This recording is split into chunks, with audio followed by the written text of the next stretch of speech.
Cricket time ஃபேன்ஸுக்கு வணக்கம். Once again India versus Australia final வரப்போதா? அதுதான் மிகப்பெரிய கேள்வியா இருக்கு. நம்ம சேனல்லே நிறைய பேர் கேட்டிருந்தீங்க. இப்போ வரைக்கும் இந்த வேர்ல்ட் கப்புடைய பர்ஃபார்மன்ஸ் வச்சு பார்க்கும்போது டாப் 2ல இருக்கிறது இந்தியாவும் ஆஸ்திரேலியாவும் தான். ரெண்டு டீமுமே பெட்டர் கிரிக்கெட் அப்படிங்கிறத விளையாண்டுருக்காங்க. இந்த வருஷம் ஃபைனலுக்கான சான்ஸ் இருக்கா? அண்ட் வெஸ்ட் இண்டீஸ் உடைய நிலைமை என்ன நடக்க போகுது அப்படிங்கிறத கம்ப்ளீட்டா இந்த வீடியோவில் பார்த்து தெரிஞ்சுக்கலாம். அதுக்கு முன்னாடி ஃபர்ஸ்ட் டைம் சேனலுக்கு வரீங்கன்னா மறக்காம சப்ஸ்கிரைப் பண்ணி சப்போர்ட் பண்ணுங்க. அப்போ அப்டேட் எல்லாமே உங்களை வந்து சேரும். சரி, வாங்க வீடியோக்குள்ள போலாம். இப்போ சூப்பர் 8 போட்டிகள் அப்படிங்கிறது நடந்துட்டு இருக்கு. முதல் மேட்ச்ல இருந்து வந்துட்டு எல்லாமே பர்ஃபெக்டா போயிட்டு இருக்கு. இந்தியா நேத்து ஆப்கானிஸ்தானை எதிர்கொண்டாங்க. கம்ஃபர்டபிளான ஒரு வின். பேட்டிங், பவுலிங், ஃபீல்டிங் அப்படின்னு சொல்லிட்டு ஆல்ரவுண்ட் பெர்ஃபார்மன்ஸ் அப்படிங்கிறத பார்த்தோம். இன்னும் அந்த ஓப்பனிங் பார்ட்னர்ஷிப் மிகப்பெரிய அளவில் கிளிக் ஆகல அப்படிங்கிறதா வருத்தமான ஒரு விஷயம். விராட் கோலி, ரோஹித் சர்மா, விராட் ஒன் டவுன்ல வரணுமா, மேலே யாராவது ப்ரொமோட் பண்ணலாமாங்கிற மாதிரிலாம் யோசிச்சுட்டு இருக்காங்க. இப்போதைக்கு வின்னிங் வேல போயிட்டு இருக்கிறதுனால எதையுமே மாற்ற வேணாம், அப்படியே கொண்டு போயிடலாம் அப்படிங்கிறதா எண்ணமா இருக்கும். அண்ட் விராட் கோலி நேற்று கொஞ்சம் நல்லா ஸ்டார்ட் பண்ணாருங்க. பட் இருந்தாலும் போக போக அவருடைய அந்த ஸ்ட்ரைக் ரேட் அப்படிங்கிறது கம்மியாக ஆரம்பிச்சு 24 பாலுக்கு 24 ரன் அப்படிங்கிற மாதிரி அடிச்சு ரஷீத் கான் பவுலிங்ல கேட்ச் கொடுத்துட்டு போயிட்டாரு. எனிவே பரவாயில்ல, இது கொஞ்சம் கம்ஃபர்டபிளான வின் அப்படிங்கிறதுனால அதை பத்தி பேசல. இல்லைன்னா அதை பத்தி பேசி மிகப்பெரிய பிரச்சனையாவே கிளப்பி விட்டுருப்பாங்க.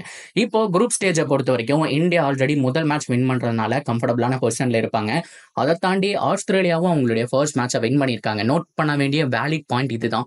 இன்னைக்கு நடந்த மேட்ச்ல ரொம்ப ரொம்ப ஈஸியா பங்களாதேஷை அடிச்சு அவங்க குவாலிஃபை ஆக போறாங்க அப்படிங்கறத உண்மையான விஷயம். இந்த டாப் 2ல இந்தியா, ஆஸ்திரேலியா வந்துருவாங்க. நம்ம குரூப்பை பொறுத்த வரைக்கும் ஆப்கானிஸ்தான் வெளியில போறதுக்கான சான்ஸ் அதிகம். அது மட்டும் இல்லாம பங்களாதேஷ் வெளியில போறதுக்கான சான்ஸ் அதிகம்.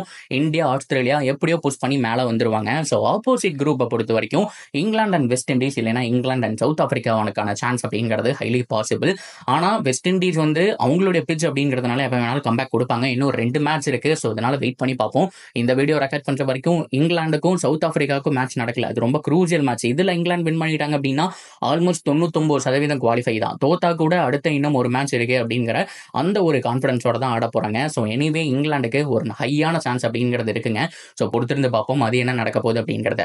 எப்படி இருந்தாலும் இந்தியா, ஆஸ்திரேலியா ஃபைனல் வரக்கான சான்ஸ் தான் ஹைலி பாசிபிள்னு பேசுறதுக்கான ஒரு காரணம் என்ன அப்படின்னா, செமி ஃபைனல் யார் யாருக்கு நடக்கிறதுக்கான சான்ஸ் இருக்கு அப்படிங்கிறத நான் சொல்றேன்.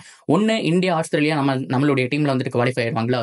இந்தியாவும் ஆஸ்திரேலியாவும் நிறைய பேர் செமி ஃபைனல் ஆடுவாங்கன்னு நினைச்சிட்டு இருக்காங்க. கிடையாது. ஆப்போசிட் குரூப்ல இருக்கக்கூடிய டீம் கூட தான் ஆட போறாங்க. இந்தியா வெஸ்ட் இண்டீஸ் கூட ஆடுவாங்க. இல்லைன்னா இந்தியா சவுத் ஆப்பிரிக்கா, இல்லைன்னா இந்தியா இங்கிலாந்து. 3 டீம்ல யாரு குவாலிஃபை ஆகுறாங்களோ அவங்க கூட செமி ஃபைனல் 1 நடக்கும். ஆஸ்திரேலியா அதே மாதிரி செமி ஃபைனல் 2 இங்கிலாந்து கூட ஆடலாம், சவுத் ஆப்பிரிக்கா கூட ஆடலாம், மீதி இருக்கக்கூடிய வெஸ்ட் இண்டீஸ் கூட ஆடலாம். இதெல்லாம் வச்சு பார்க்கும்போது இப்போ கரண்ட் பெர்ஃபார்மன்ஸ்ல டாப்ல இருக்கிறது இந்த டீம் தான். இந்தியா அண்ட் ஆஸ்திரேலியா இவங்க 2 பேர் தான் மறுபடியும் அந்த செமி ஃபைனல் ஜெயிக்க போறாங்க அப்படிங்கிறது ப்ரெடிக்ஷன். டஃப் கொடுத்தா மேபி இங்கிலாந்து டஃப் கொடுப்பாங்க. மற்றபடி டஃப் கொடுக்கறதுக்கான டீம் அப்படிங்கிறது வெஸ்ட் இண்டீஸ் ஒன்று தான். ஆனா வெஸ்ட் இண்டீஸ் இப்போதைக்கு குவாலிஃபை ஆகிறதே சின்ன டவுட் அப்படிங்கிற மாதிரி இருக்கு. சவுத் ஆப்பிரிக்காவுடைய பர்ஃபார்மன்ஸ் பொறுத்தே வெஸ்ட் இண்டீஸ் குவாலிஃபை ஆகுமா இல்லையா அப்படிங்கிற ஒரு சிச்சுவேஷன். அண்ட் குவாலிஃபை ஆயிட்டா கண்டிப்பா இந்தியா வர்சஸ் வெஸ்ட் இண்டீஸ் கூட செமி ஃபைனல் வரக்கான சான்ஸ் இருக்கு. அப்படி வந்தது அப்படின்னா இதுக்கு முன்னாடி நம்ம தோத்ததுக்கு ரிவெஞ்ச் அப்படிங்கிறது எடுக்கலாம். அதை பத்தி ஒரு வீடியோ போட்டிருக்கேன். இதுக்கு முன்னாடி தான் அப்லோட் பண்ணியிருக்கோம். ஸ்கிரீன்ல பாக்குற இந்த தம்ப்நெயில் எல்லாம் போய் செக் பண்ணி பாருங்க. இந்தியா வர்சஸ் வெஸ்ட் இண்டீஸ் வரக்கான சான்ஸ் இருக்கு. பட் யாரு வந்தாலும் இந்தியா ஓரளவுக்கு கம்ஃபர்டபிளா வின் பண்ணிடுவாங்க. ஆஸ்திரேலியாவும் வின் பண்ணிடுவாங்க. அப்படி பார்க்கும்போது once again India versus Australia ஃபைனலா. போன வருஷம் ODI வேர்ல்ட் கப்லயும் பார்த்தோம் அப்படின்னா ஃபைனல் வந்தாங்க. ஃபைனல்ல மிகப்பெரிய டிசப்பாயின்மெண்ட். ஆரம்பத்தில் 2 விக்கெட்ல போற மாதிரி இருந்தது. ஓகே, நம்ம ஈஸியா ஜெயிச்சிருவோம் அப்படின்னு நினைக்கும் போது டிராவிஸ் ஹெட் அப்படியே ஆட்டத்தையே மாத்தி விட்டுட்டாரு. அண்ட் லபுசேன் ஒரு சூப்பரான ஒரு இன்னிங்ஸ் அப்படிங்கறத ஆடி கொடுத்தாரு. அண்ட் இந்த வருஷமும் பார்த்தோம் அப்படின்னா டேவிட் வார்னர் ரொம்ப புவரான ஃபார்ம்ல இருக்கிறாரு அப்படின்னு எதிர்பார்த்துட்டு இருக்கும்போது லாஸ்ட் 2 மேட்சும் நல்லா விளையாண்டுருக்காரு. அதுலயும் இந்த மேட்ச் ரொம்ப ரொம்ப குரூசியலான ஒரு மேட்ச்ல மழை வேற வருது. பங்களாதேஷ் கூட 140 டார்கெட்னா கூட கொஞ்சம் எவ்வளவு முடியுமா அவ்வளவு குயிக்கா ஆடணும்னு சொல்லிட்டு 28 பால் 30 பால்ல வந்துட்டு அவர் 50 அப்படிங்கறத கம்ப்ளீட் பண்ணாரு. அதனாலதான் 10 ஓவர்ல ஆல்மோஸ்ட் 100 அப்படிங்கிற மாதிரி வந்தாங்க. டிஎல்எஸ் மெத்தட் படி 28 ரன்ல வந்துட்டு வின் பண்ண முடிஞ்சு. அண்ட் டேவிட் வார்னருடைய ஃபார்ம் நல்லா இருக்கு. அண்ட் டிராவிஸ் ஹெட் நல்லா பண்றாரு. குறிப்பா அந்த அணியினுடைய நாயகன் மேக்ஸ்வெல் ஃபார்முக்கு வந்திருக்காரு. அவர் ஃபேஸ் பண்ணது என்னமோ கம்மியான பால் தான். ஆனா ஒரு 6 ஒரு 4 அடிச்சாரு. அதுக்குள்ள வந்துட்டு மழை அப்படிங்கிறது வந்துருச்சு.